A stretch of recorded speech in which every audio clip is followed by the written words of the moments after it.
So ayan, good day mga kapodge. Ayan, nagra naman tayo ng LC and EC mga kapodge. Check natin kung ano makuha natin itong araw na to. Ayan, loading na.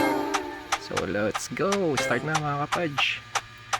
Para kill natin yung mga elite na blue mobs. So check natin. Sana swerte tayo mga kapodge. Ano?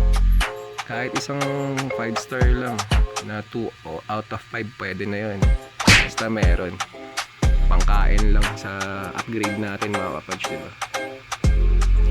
So ayan, lakad tayo. Hanap tayo ng mga elite blue. So ayan mga kapodge, ang dami kong naipon rin ngayon kasi ang dami rin pinamigay ni Blizzard ngayon. Pati syempre sa raid din natin, nakaipon din tayo ng mga voucher. Magandang kasi yun game plan para at least ma-maintain natin yung mga leg crest and internal crest natin para pa nag-run tayo, malay mo maswerte tayo ng 5-star, diba? Yes! Ito na si boss.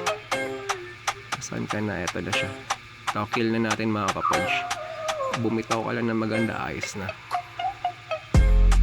Ayun, bubuga niya na sa chest. Ayun, may white color, kita niyo yung mga kapodge. Ay, nabasa ko na. May nakita na ako mga kapodge. Nag-left agad yun mamadali ata yung isa. Nakara natin. Check natin kung ano yung mga nakuha natin. Yan, 1-star Black Rose, Pain Cloud 2-star, Berserker 1-star, Passage 1-star, Chain Death 1-star, Respite Stone 1-star, Quirk Sling 2-star, Mother's Lament 2-star. Yun, Concentrated Wheel 2 out of 5 mga kapodge. Pwede na rin.